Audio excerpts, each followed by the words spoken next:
one thing I wanted to ask you real quick. Witcher Okay. 3 next gen patch update is coming out.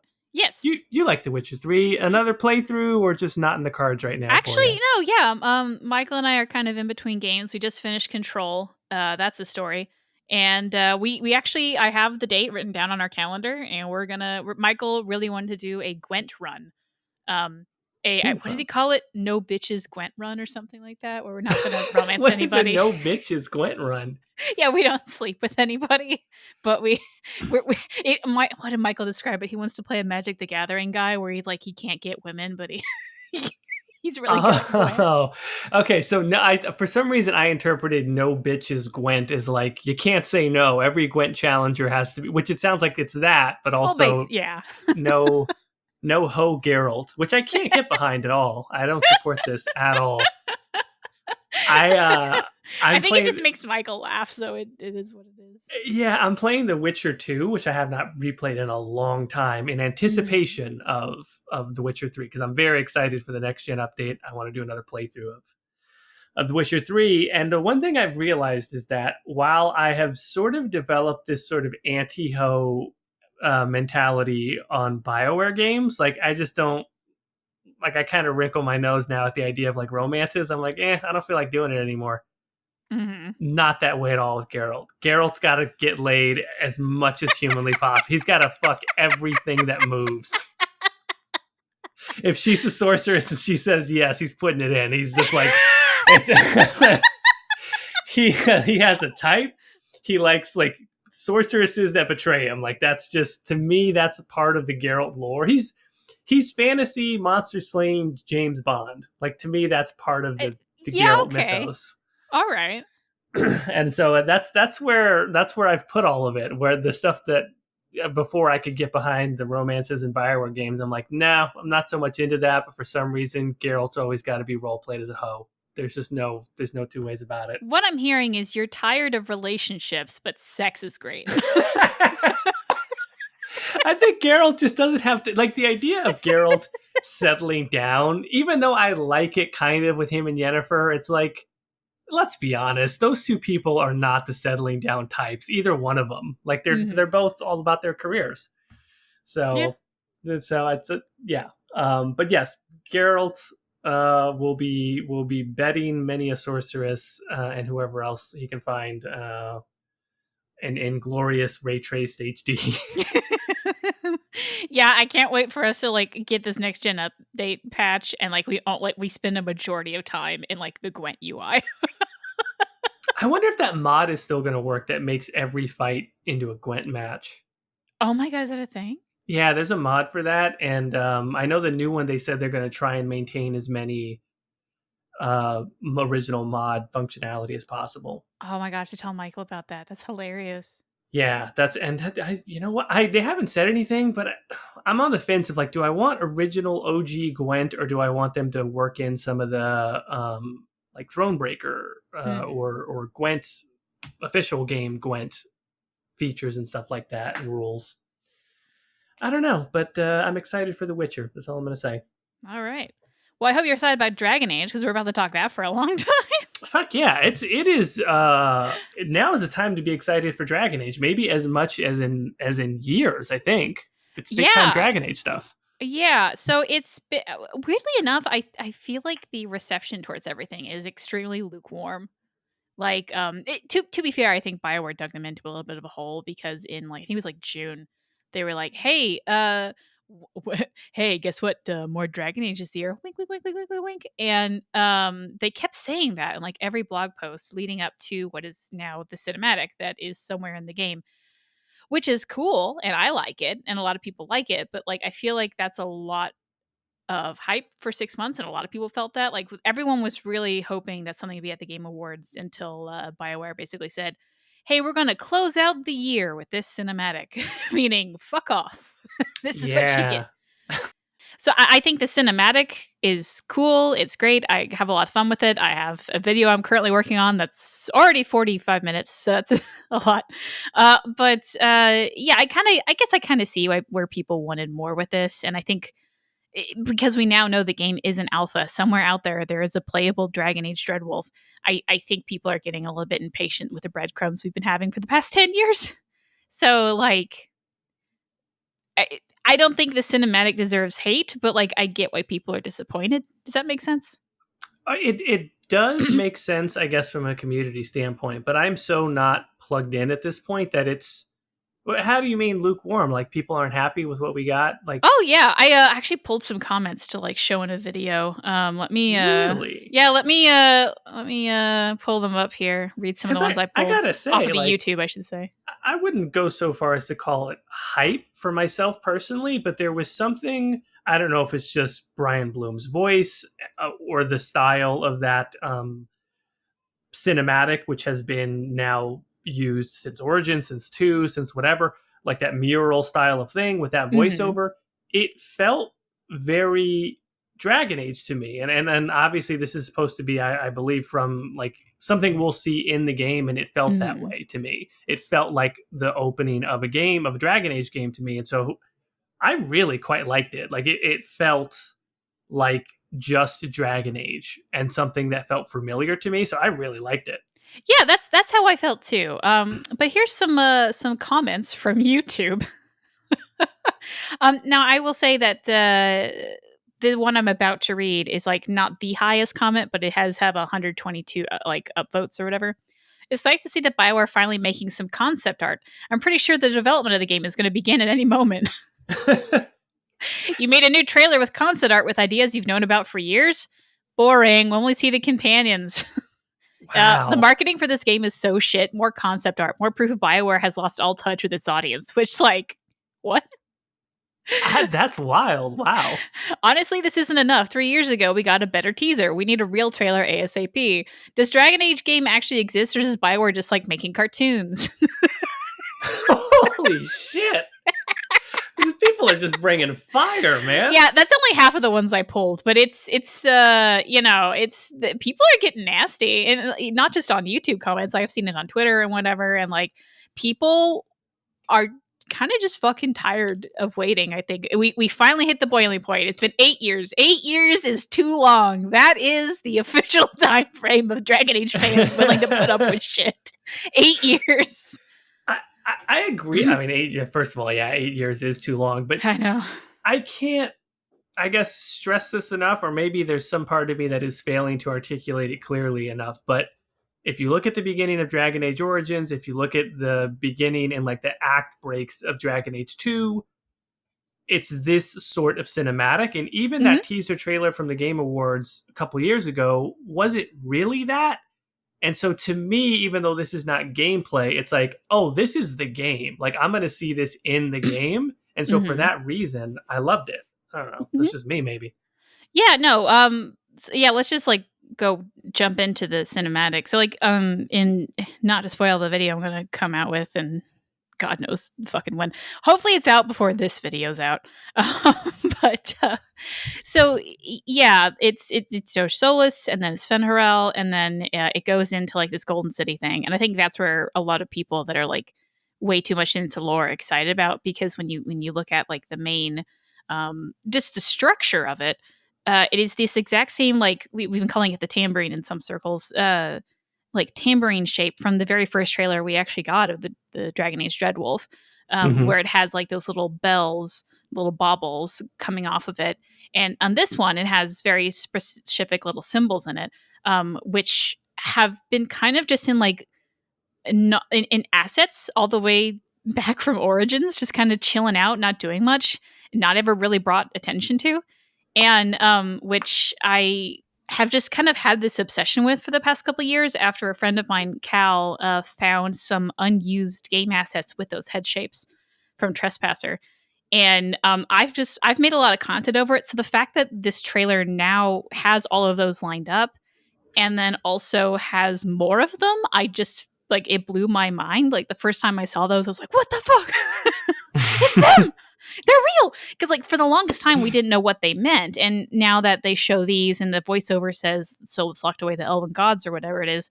Um and then also with the lineup from the original trailer with like the tambourine bells and whatnot, And the two that are lit up from the original trailer, if it corresponds to the two heads that we saw in the mural in the second trailer. This makes no sense without mural with like pictures. I'm so sorry. If you don't know what I'm talking about, this is like incomprehensible.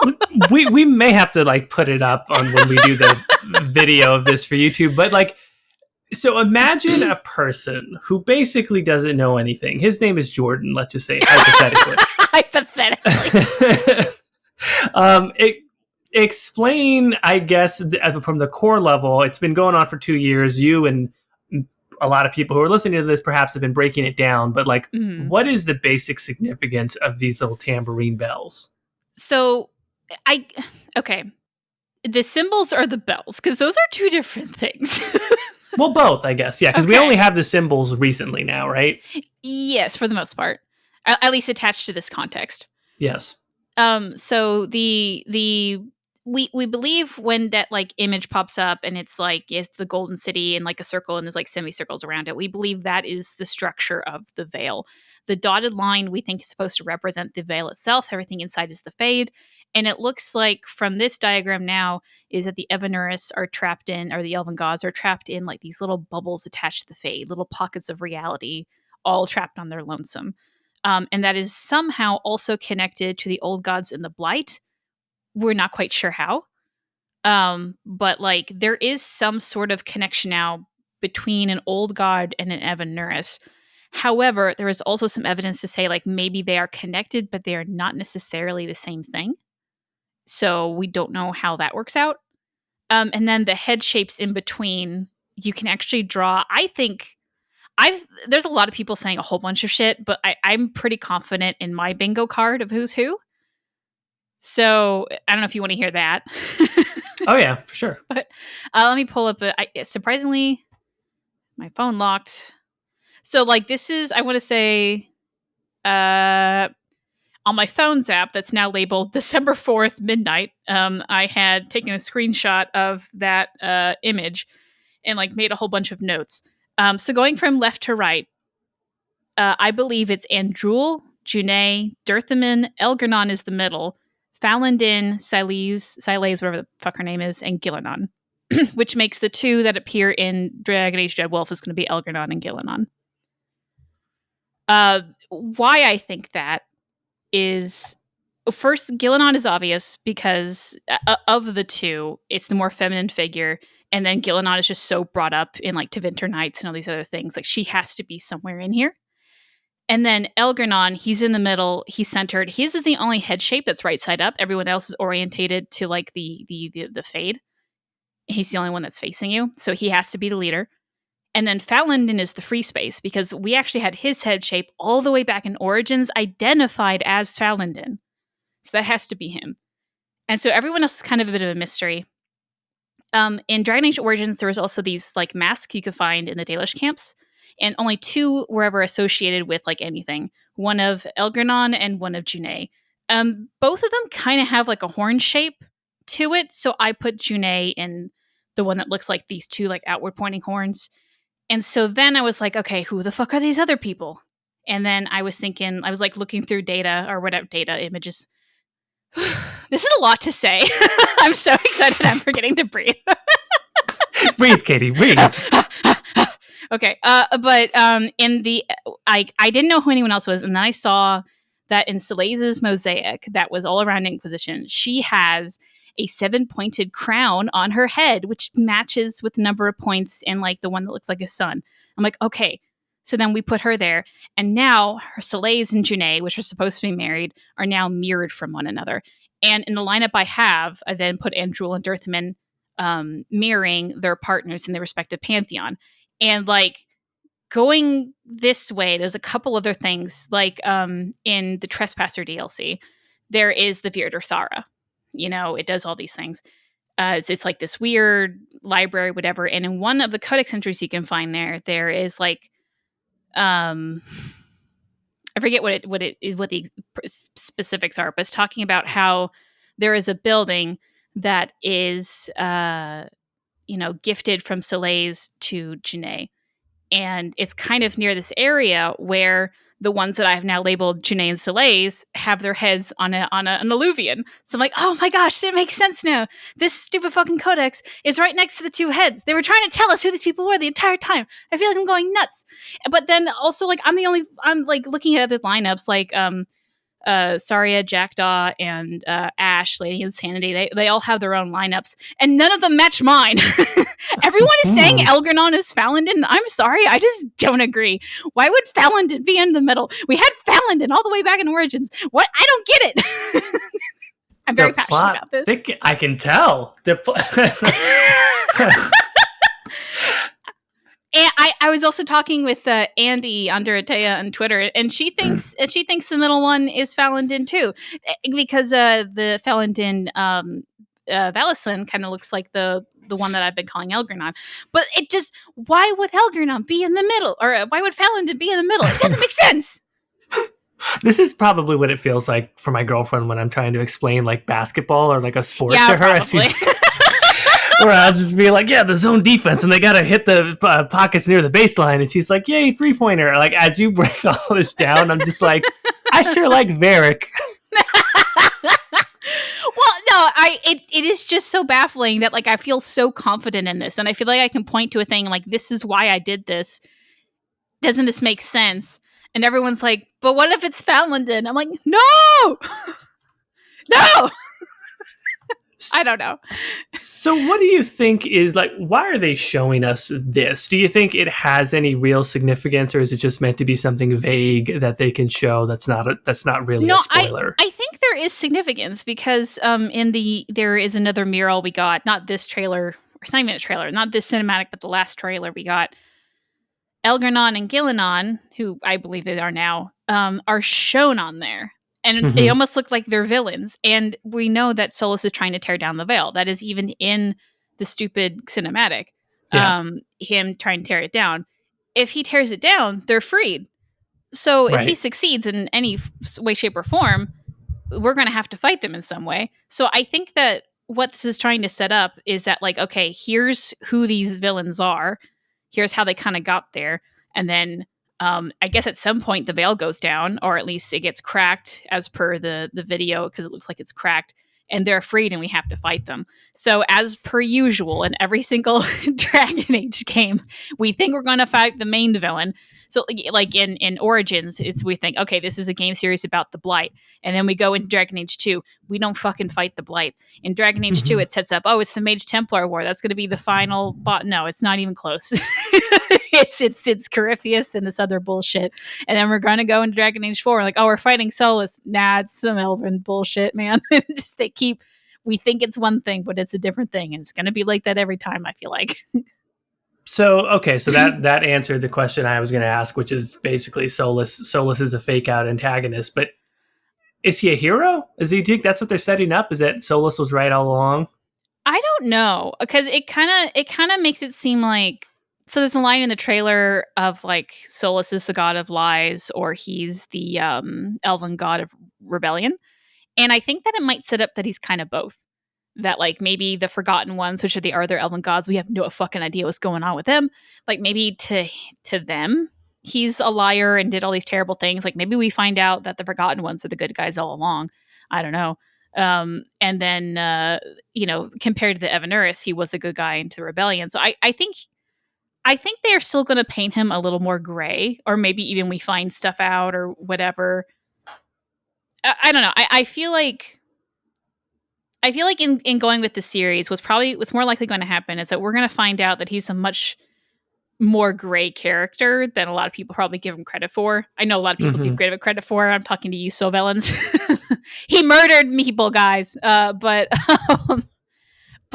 yeah, I think that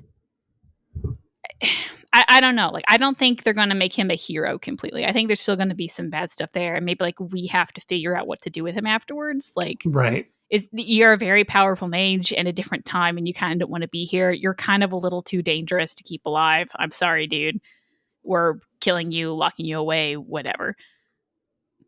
So, yeah, I guess in a sense, like Morgan and Anders, like they're not heroes either. Like, they are complicated, powerful individuals who have their own motivations and even after all these years, like there's still a sense of like, well, Morrigan's cool, but she's Morrigan. Like she might do some betrayal shit. Like, can you Yes. 100% trust her? Well, it's also like she's supposed to inherit the fragment of Mythal. Like, can you trust the fragment of Mythal? Like, maybe Morrigan's trustworthy, but who she becomes might not be. Right, exactly. So yeah, I guess that's despite me having a long talk about it. I feel like that's kind of all I have to say about it now. Like, but yeah, I agree with you. This definitely feels like something like we see at the start of the game or like close to the beginning of the game.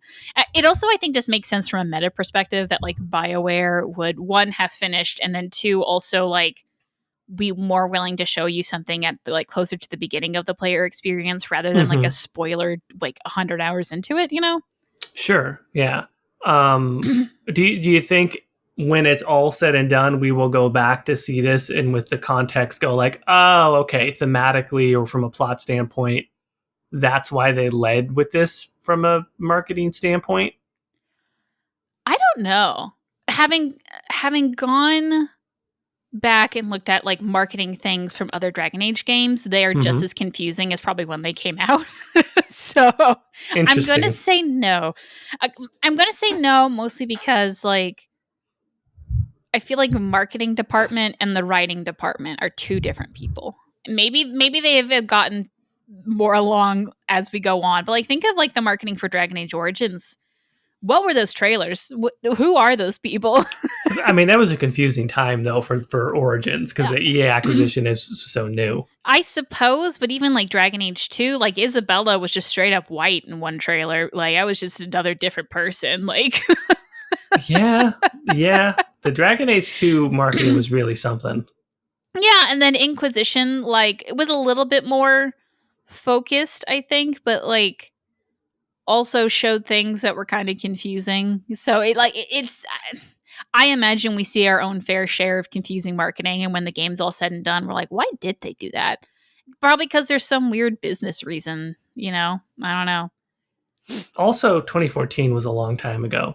I mean, let's just be honest. 2014 was a long time ago. The same people at EA are not in the same roles, you know what I mean? As far as people who are deciding what's going to be part of the marketing or not. The landscape of fantasy has changed in media properties, and the landscape of RPGs has changed. Yeah. But I also feel like the handling of Andromeda and Anthem were also very confusing. So, like... True. I guess I don't expect things to get less confusing. Yeah, you're right. Did you take any, like, to me when I saw this, another thing that I think I liked because I like Varric is when he says it's up to us to stop him. To me, this may not be like a headline, but I'm like, oh, so he is absolutely an advisor or a party member. Yeah, that's what it made it sound like. So yeah, he's probably in there, which on one part, I'm like, yay, Varric. The other part is like, good Lord, this man needs retirement so bad. Let this man be chill for like a little bit of time. Yeah, I mean, I see him as like, I think we've said this many times, he's like glue. I mean, he's like the R2-D2 of this thing, or C-3PO, if you will. Like, he's just sort of a through line in the entire franchise, and I like Varric, so I'm just like, yes. Yeah. Oh, boy. Other Dragon Age Day things, I feel like the only thing to really talk about is that there was a short story that was released. I think it was called As We Fly, or something like that. It was a very, like, I guess it was kind of just a minor story. It was really just about the Antivan Crows are rebelling against Qunari occupation of Treviso, which is in Antiva. So the Qunari are at least deep into Antiva. That's probably the most interesting part of that. I mean, it's a fine story. It's just a fun little romp through Antiva, I suppose. And the elderly, I say elderly, but older, not Grey Wardens, goodness me, crows were in the story. I'm like, oh, I guess we don't see a lot of elderly crows. That's an interesting one. Interesting. I did not read it. To be honest, I don't even think I fully realized that they had done a short story, but it's awesome that this is now happening on a Dragon Age Day, which is, once upon a time was just a totally community inspired thing, and now there's actual stuff associated with it from BioWare. Yeah. Well, let's talk about the other Dragon Age thing that came out. That, as of recording this, this is the opening weekend, if you will. So, did you watch Dragon Age Absolution? And if so, what did you think about it? I did watch it. It's finally a thing. The last time we recorded an episode, I think we said something along the lines of "There's nothing new to say about Absolution," and then the day that episode came out, they released a new trailer. Yeah, they did. And it was a really good trailer, and everyone got really hyped for it, and it was showing stuff that we hadn't seen before, and our podcast just happened to come out like we recorded it before that happened, and so we're like, yeah, there's nothing new to say. Fast forward, now the show's actually out, and so now we have lots to say about it. We do. So yeah, just like gut overall, what do you think? I liked it. Right. I liked it. I watched it with my girlfriend. She has very little to no knowledge of Dragon Age, and so I always find that's a decent litmus test for what does a non-fan think of it. Mm-hmm. It's 6 episodes. They're 30 minutes. We just knocked it all out Saturday or Friday night or whatever it was. Mm-hmm. And we liked it. I can't say that I was like crazy about it just from the standpoint of it being a show, but I certainly would expect that Dragon Age fans are very happy with it. And even maybe non-fans could totally get into it. It's a short series. It's 6 episodes. Mm-hmm. They tell a decent, compelling story. I thought the first episode was easily the slowest and maybe the least compelling, but by the time episode 2 and 3 are there, it's like, okay, they've got, like, I'm invested. Mm-hmm. So there's a lot to go into, but I would say, like, gut level reaction, I think they did it. They succeeded. This is not a botch. This is not a miss. This is nothing to be ashamed of. Like, happily part of Dragon Age world universe. I think it's a good thing. I basically agree with you. Yeah, like I think this is definitely one of the best Dragon Age media tie-ins that isn't a novel, I should say. So like anything that wasn't written by the core Dragon Age writing team, I think this is definitely one of the more, if not the most successful ones. Mm-hmm. I really liked how even though there was like an overarching story or whatever, the real what gets you invested is kind of the I'm going to say relationship, but what I don't mean the romances, even though there's people definitely into that. I more mean like the relationship between Miriam and then Rezarin and Neb, like that traumatic history, and like just kind of figuring out what that was and like processing that. And I think they did a great job with that. Like I loved the confrontation scene in the Fade between Miriam and Rez. I thought that was like a really great. Oh, okay, no, he's a fuck. He's a fuckhead. Okay, all right. I like at first you're like, okay, this guy. I mean, he's a magister. Like, okay, he's not that bad. Never mind. Okay, all right. I take my words back. And then like, my other favorite scene was when the ritual is actually happening, and then I was actually laughing when it first happened because like, you know, Neb, the spirit Neb comes out. And he like looks at Rezarin and Rezarin's like, Neb, my brother. And Neb's like, yeah, whatever. And he just like turns away. And the other guy looks so crushed. And I just couldn't help but laugh because it's really funny to me. Maybe that's not the proper reaction. But no, I liked a lot of the dramatic emotional beats. I liked the interpersonal conflicts. There was a lot of like, people are calling it quirky dialogue. I almost want to call it like a Marvelication that's happening in media recently, where like you have to have at least one character that like is quirky and whatever. I think Gwydion or whatever her name was is fine. I actually didn't mind her. I think overall that kind of dialogue was limited compared to a lot of other things I've seen. But yeah, I liked it. I want season 2. Holy crap, the ending. Yeah, I mean the ending for sure. I guess I will say I liked Gwydion as a character. Mm-hmm. If you want to call it quirky dialogue, it didn't bug me at all. Like I don't think it was. It didn't overstay its welcome ever. I sort of thought that it was well placed when it was there, and the characters I found to be generally likable. I did too. Yeah. Like I liked that in particular Miriam had flaws and had things that she needed to overcome, and that she sort of stumbles in a couple of key places. And I found that to be interesting. I think that's the sign of a good protagonist, is one who comes with some sort of pre-built weaknesses, and so it's not like overly focused on or anything. But I thought that was a good thing to see in the characters, and in general, the party, if you will, was likable / interesting enough that nobody really bugged me too much. Yeah, no, I agree. I also do feel like I saw one critique of it, and I think thinking back on it, I agree with it. Like, and I also say this is like probably something that Netflix did, where like we're only going to get a short amount of episodes, and if it does well, then we'll order more. But like, yeah, it like the first episode, you said it was too slow. I thought it was too fast. Like things just kept happening. It was too much stuff crammed into one episode, because they're like, okay, here's the setup, here's everything you know, here's that first 20 minutes. We're just going to slog this together, and then we'll do the rest of it fine. And then like they had like a lot of characters they wanted to do. Like other than Lackland getting like flirted with Roland and liking Treasure, I don't know who the fuck he is. You know, like I don't really feel like I'd know that character very well. I think same thing with Roland. He's like loyal to Miriam. He's a little bit flirtatious, but like I kind of wish we got to like more character moments with both of them. And like Quidian actually, she was actually pretty set up, to be honest. Like I feel like she was on her own a lot, just doing her own thing, and it was just her having some humor moments. But I feel like it was a lot of characters, and like, I liked them all. I wish we had more time to kind of spend on them and develop them and stuff like that. But I think that's just, you only have 6 episodes. For 6 episodes, I thought it was good. Yeah, so you know what? I think you're right about episode 1. Probably not the best choice of words for me to say too slow. There was something about it, though, that...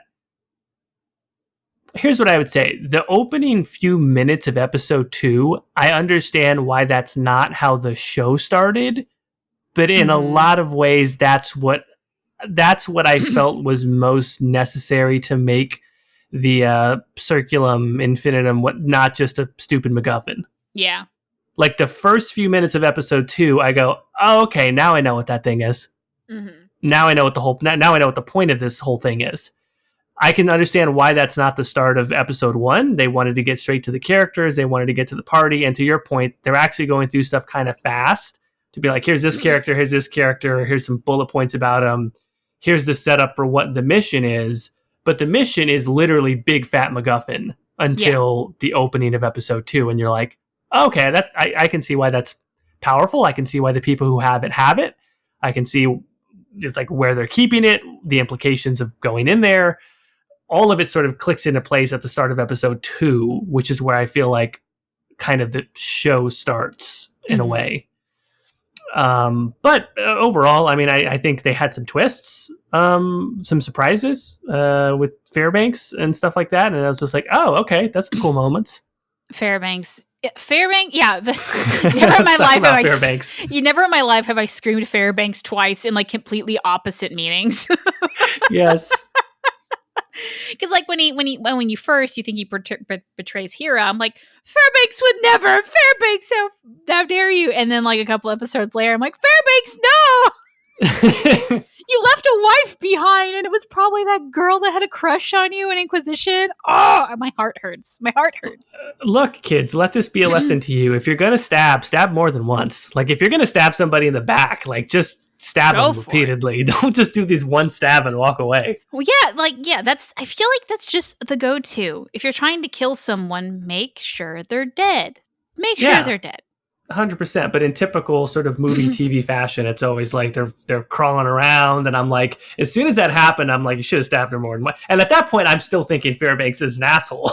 But even from that standpoint, I'm like, okay, Fairbanks is a bad guy, but like, this, you really should have stabbed her more times, my bro. Yeah. Like you did a bad job. He did something stupid. He had too much compassion, whatever you want to say, and he got himself killed. And now he has a widow somewhere in the Amble's graves, and I'm sad about it. Oh, Fairbanks! What an arc! People were so hyped for Fairbanks, and then they're like, "Oh no," and then they're like, "Oh no." Yeah, he's dead, but he was the unsung hero, or he tried to be anyway. Yeah, I know. I feel like we're gonna take most time talking about Meredith, so I want to get to Meredith. I do. Okay, so I do want to get to Meredith just real Okay. quick. Can I just? I feel like Ashley Burch just killed it. I know that that's probably an often repeated statement all around, but Quidian as a character, how do I put this? Shit can be good dialogue, but it's entirely execution based. Mm-hmm. And so if you don't have Ashley Burch to play that character, I think there's a real chance that she becomes an annoying character. That's fair. Yeah, I could see how the dialogue, which actually I'd be really interested because there's a bunch of there's like 13 dubs of this series, by the way. So I'd be interested to see the people who hate Quidian, did they watch it in English or not? Oh, interesting. That is an interesting thing there. Shout out, because I just want to know if you watched this in not English, how'd you like it? I would also say, like, there are some people watching it in Japanese because they make it sound like an anime or whatever, even though they don't understand Japanese. I guess I'm specifically looking for people who understand the language they're listening to, because like I can listen to it in Japanese and get the same experience and be like, oh yeah, it sounds like an anime, cool. But she did a great job. I also think I unfortunately don't know her name. Kimberly, the main Kimberly Brooks. Yeah. I think she did a great job too. I completely agree, and Kimberly Brooks as an actress, I appreciate it. There is a little bit of my like, this is awesome. This Dragon Age show stars Ashley from Mass Effect, because I can't. I've not to say that Kimberly Brooks isn't giving a distinct performance, but when you've played the Mass Effect trilogy like 16 times, like that's it. That's those people they are those characters to me. I understand that. I was also Hera is played by Sumali. I always forget her last name. Montano. Yeah, and she's one of the Inquisitor voices. She's the American female, and the whole time I was thinking, like, I know she does a good performance. I'm liking her performance here, but just like the tone of her voice in this show is something I've actually would have want to play in Inquisition rather than the performance that was given in Inquisition. I'm like, man, could you trade the voices? Thank you, but. So yeah, all around, like I know people were excited for the cast, and I think they did really well. I thought it was very well cast. The acting carries the characters in many a way, and here's a question I'll throw out real quick. Do you think we'll see these characters again in the games, like in Dreadwolf? Okay, so this is something I've been thinking about, because I know, like, right after I finish this one video on the cinematic, I have to go right into the Absolution video. But I'm going to say no. Here's my thing. When we actually first got rumors of this Netflix series about a year from when it was announced, and that was like in June. And there was rumors that Netflix was kind of ordering this because they want like a fantasy series that gets popular. They were thinking they wanted to compete with Lord of the Rings, Rings of Power, that kind of stuff in the rumors. And that to me kind of sounds more like they're just searching for a franchise that's kind of big that they can make their own thing on. And also recently, we've gotten like there's actually a new comic coming out that I've already forgotten the name of for Dragon Age. It comes out I think at the beginning of January, and they're already doing promotion for that. That is a prequel to Dreadwolf. They have said none of that for any other media. So I feel like, specifically since they're saying it for this new comic, and then the show comes out very close to when the other thing comes out, and they haven't said a word about Dreadwolf, I think that whatever in the show happens is largely going to be self-contained, maybe minus like a cameo or something like that. I think largely anything we see in the show is contained in the show. And I think they're doing that because they don't know if the show's going to succeed or not. Now, in Dragon Age 5, maybe that happens. Maybe if the show gets really really big and like is a really huge thing, then yeah, I think we could see these characters in Dragon Age 5. But they didn't know if this show was going to work. And I don't think they would plan for that to be in the game if it wasn't going to work. Yeah, and furthermore, right, like they don't have to, if it is successful, they have this contained cast of characters who they don't have to subject to, the player character can get them killed in Dreadwolf or something like that. Yep. That makes sense. I could see, like, honestly, I could see Quidian as a party member. Like, I think she's well written enough, and if it's Ashley Birch, then it's like, then heck yeah, you want to do it. So I could see it, but I think you make a lot of good points for why it's probably not going to be the case. Now there is a lot of rumors that she is one, because there is there was concept art of a female Canary in the lineup. However, in all the concept art we have of her, she looks like a rogue. She doesn't look like a mage. And Quidian only used magic. She never even picked up a dagger. And I think like they just looked a bit different to me. You know, like she has like that ribbon, and like, you know, concept art people change, blah blah blah. But like the magic, her magic in the show was such like a key point that I don't think that in concept art dating back a couple years she was a rogue originally and then changed to a mage. You know, like I think that those are just two different people. Yeah, she was OP as fuck. Like, she had some of the most powerful magic. I'm like, god damn. Like, she had a couple of goddamn moments. Yeah. But all right. The ending was that was something. I am so torn on it because on one part I love Meredith. Jean Gilspin, I think, is the voice actress name. I don't remember real people's names. I love her voice. I think she did a great job, and as like the screams that she does in Dragon Age 2, Chef's Kiss, they're great. So I would love to have more of Meredith in that story. And on the other hand, like it. Okay, so now I'm like fearful that there won't be a season 2, because now I have to live with the fact that there is just a crystalline Meredith sitting in an office somewhere, just like fucking about, and I don't know what a resolution to that. there is a huge chance that this show gets canceled, and because Netflix sometimes just doesn't do season 2s, it like they're like, hey, great, thanks for the money, we're not doing this again. And this gets canceled, and then it's never brought up again in the series. And then just for all of time, there's going to be a crystalline Meredith in an office. And it's going to bug me. I didn't think of that, but all right, yeah. It's like, I need resolution. It doesn't even have to be a season 2. I would like it to be, because I want them to like tell their story. I hate cliffhangers like this. This is driving me nuts. So so you didn't think, so you don't think then that because they've showed this that means like this has to be resolved in Dreadwolf for sure? Yeah, because I don't know, I just feel like they aren't going, because like in Winter Nights they talk about like the Meredith crystal, and they didn't really. I feel like that would have been the good way to set up. Like, they literally went to Meredith, ripped out the idol, and said, we're never touching Mary the Mad again. Who the fuck cares about her? Like, they didn't care about her. So I can't imagine she's a character in Dreadwolf. I just can't. I don't know. When I saw, like, to me, the way that this worked as basically like an addendum, I took it as this is a thing that they're doing inside of this show that is definitely a tease for something in Dreadwolf. I don't know why I came away with that feeling, but it's like, regardless of what happens with the plot and the characters, that's totally self-contained in the show. This is our piece of cross-medium, not marketing, but like this is the thing for the people who are just kind of more plugged into what's going on with the game storyline.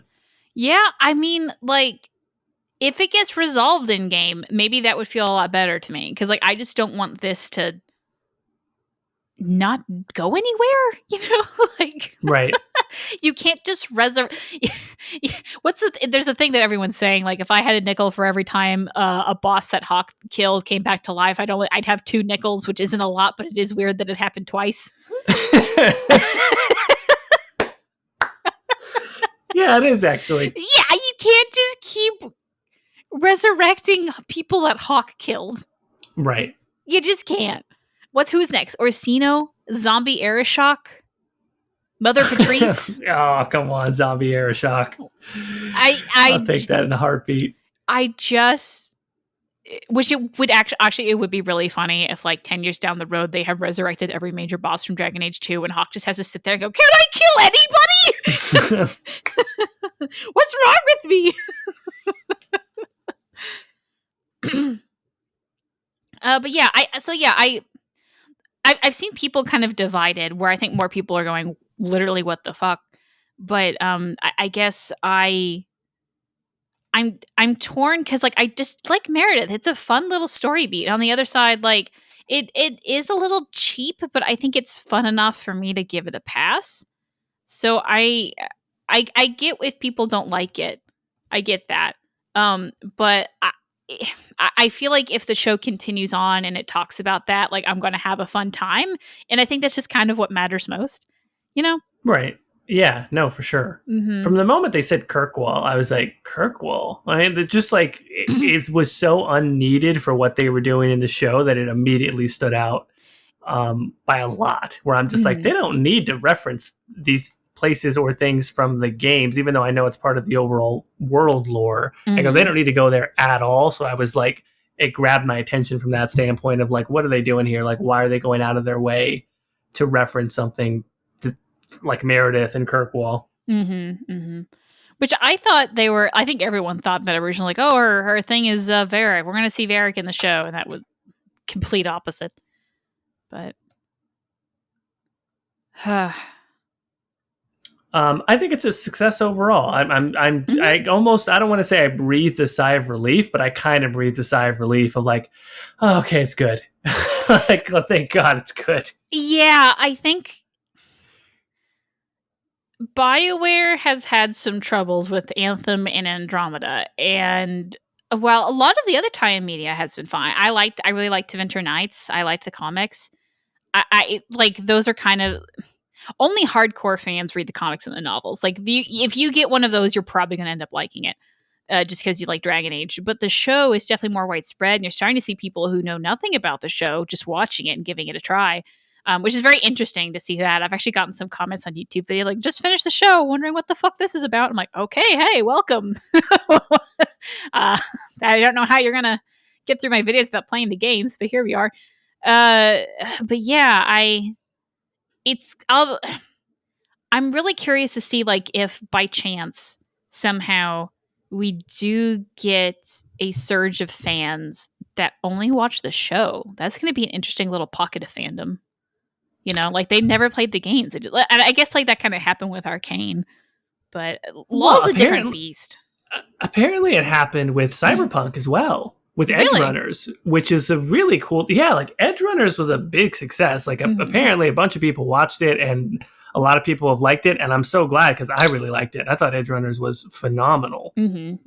I think it's my second favorite Netflix animated thing after Arcane. I don't, before this happened, I didn't have Netflix, so I'm like out of the loop on Netflix shows. But like now that I have a Netflix account for a couple months, which that's a story. But yeah, I'll try out the others.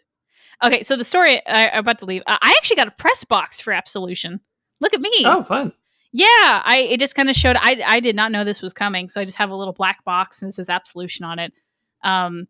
I do want to say that, like, so I like tweeted out, like, I got a press box. I'm so excited.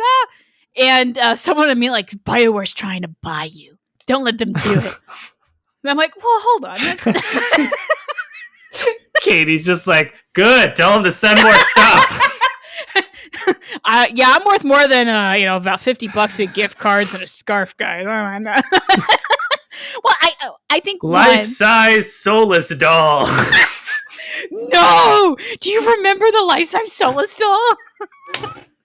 It's burned into my memory. God. We're not talking about if you don't know the life-size soulless doll, good, do not look it up. You never fucking heard about that. That was just some rogue person, right? We're not talking about the because I have nothing kind to say and I don't want that recorded. Don't lie, Caitie. You emailed that person to ask him to make the Gaunter Odin, the Gaunter Odin from Witcher. Get the fuck out of here! Get the fuck out of here! What's when podcasts break up? Is a podcast breaking up with you? This Caitie doing a live stream with Gaunter Odin and a bunch of mirrors. Oh God. That was so frightening, the soulless thing. That was absolutely disturbing. It was absolutely disturbing. We're not fucking talking. I can't. We're doing wholesome. so anyway, press kit, black box that says Absolution. Oh, yeah. Well, no, it was very sweet. But they gave me a gift card to Netflix. And so now I have Netflix for a couple more months than I would have had previously. So now I'm like, what do I kind of like not used to watching Netflix. I don't know what to do with it now. I guess I'm watching Edge Runners and the Witcher one. The Have Witcher you seen that one? Yeah. Not the animated one, but there is like just the Witcher show that like apparently since the Witcher. Sorry, just something played in the other room. I'm like, what the fuck was that? But The Witcher's just playing on Netflix. Yeah, maybe. No, the Witcher update is having like some TV show elements to it, so I wanted to like catch up on that, that sort of thing. But yeah, it's I don't know, it was just very sweet. Thanks, Bioware. But like, I'm not like how I feel about the show has nothing to do with it. I got a box. At least that's all I really wanted to say. They can buy me a lot of things, but I'm still going to say if I like a thing or not. So. Yeah, it's a good show. Like it's not like it goes to the top of the heap or anything, but I put this up there for me personally with like Silent Grove, which I liked quite a bit. Like as far as all of the other media tie-ins, like, and we did an episode on that. I liked that quite a bit, and I like this pretty well. And so just the fact that it's another thing that's good within the Dragon Age universe, but also just for BioWare. Like, I understand this is quite a stretch, but it's like, okay, BioWare and Netflix have done this one thing. I'm like, may we please have a Mass Effect one now? You know, just like... Well, there's been rumors of a Mass Effect thing for ages. Yeah. With, well, I think Amazon maybe has rights to like live action, but I like animated stuff a lot. So I would love, I would like both, please. I'd like a live action Mass Effect series, and then if Netflix wants to have rights for like an animated one, that'd be pretty great too. Yeah, I mean, hey, more content. So yeah, I'm quite pleased that this landed for a lot, and I think that there are going to be fans of just the show, but moreover, people who have been longtime fans who are, you know, you already see people cosplaying as Miriam or talking about how much they love Quidian or et cetera, et cetera. So like. That's great. It gets people excited for something. Yeah, I've already seen 2 cosplays. A Hera from someone I know named Bria, and then a Miriam from another person I know named Syra. So are there more? I'm sure more are coming because people like them enough. Yeah, I mean, I think I saw those 2 that you referenced, and I think that there will probably be more because this fandom is so ready to new love characters. Yeah, basically, like they're so ready to just love characters, which I get it. Like these are good characters. Like why wouldn't they? Yeah. And I think that's actually a really good point. Like we have been sitting with the same cast for I don't know, a couple years now. And like granted there's comic book characters and they get love too.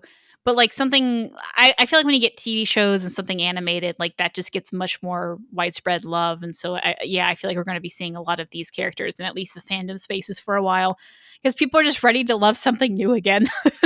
To go back to the world of Thetis, and it's not like the same thing we've seen time and time again.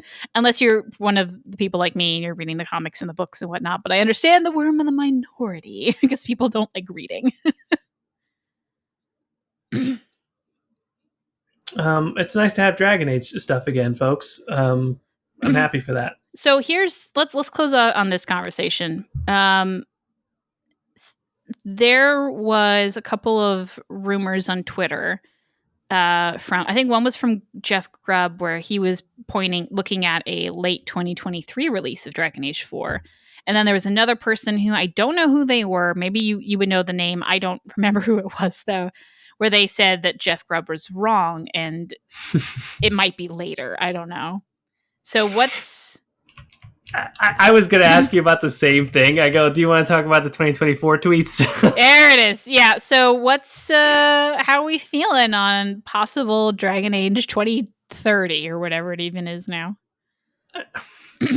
People for the next year or 2 years, I don't know, are going to get tired of me saying this, but it's just like, I just want it to be Dragon Age. And what I mean by that is like all the speculation, Like, we only get to speculate up until there's a game to play, and then once there's a game to play, then we can spend years talking about that thing in the way that we have with all the other games that have come out. And so, like, what I really want is a video game that I can talk about in specific terms, because my opinion is as valid as anyone else's when it comes to a thing.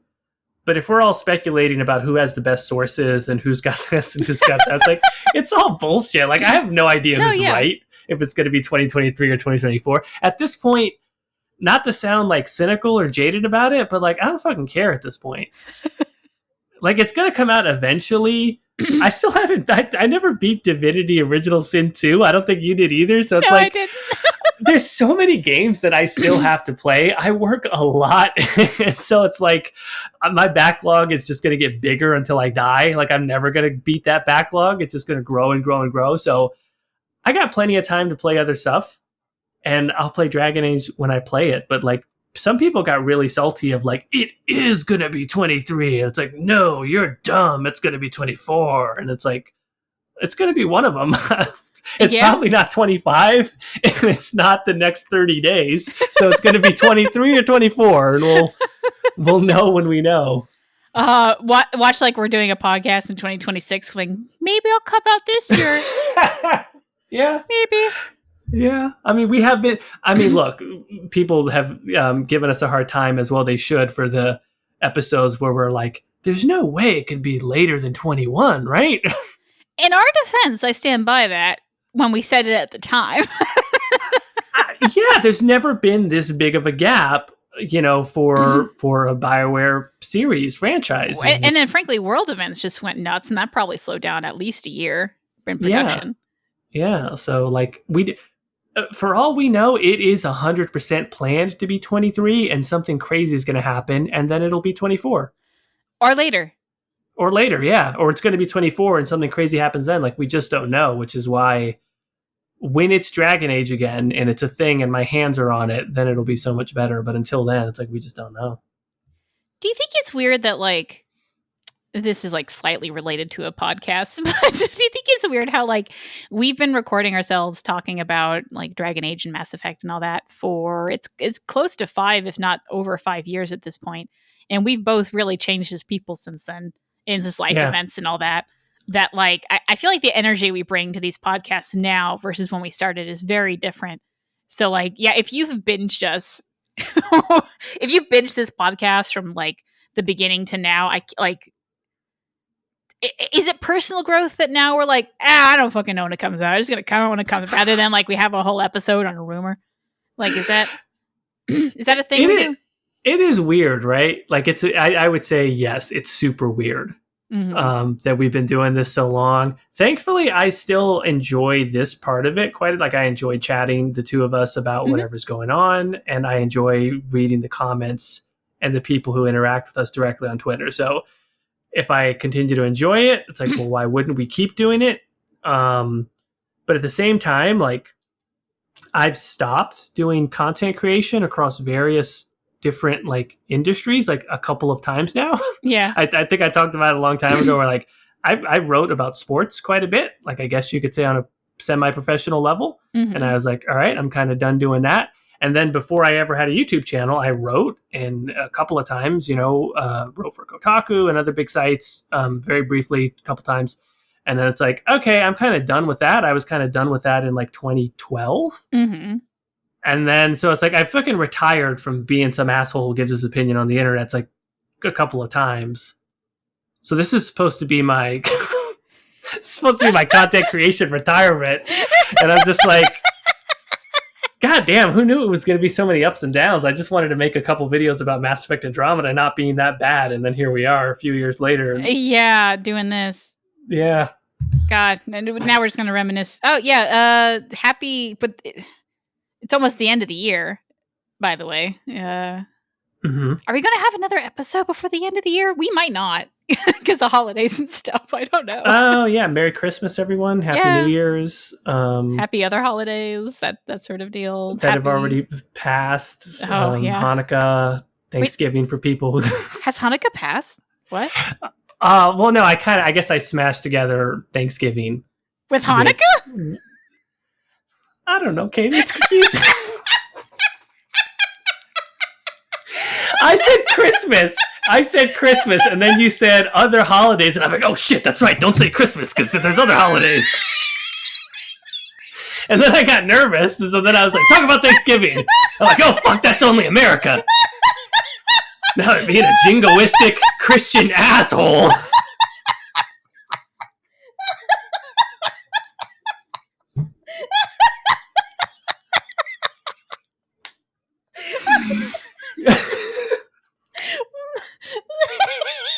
I just wanted to talk about Dragon Age.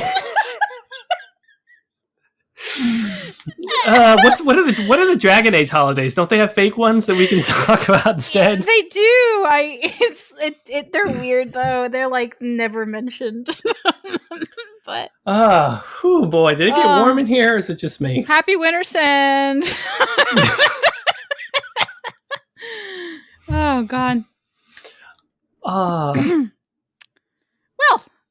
yeah. With that, where can they find you, Jordan? So they can go cancel you for saying Christmas. Yeah, that's fine. I'm still on Twitter, I guess. Twitter. Oh God, yeah. If Twitter doesn't cancel itself at this point. Sorry, did you see that Elon says something about like Twitter now having a 4,000 character limit? And I'm like, if I have to fucking read some 14-year-old's opinion on anything, I'm just gonna shoot myself.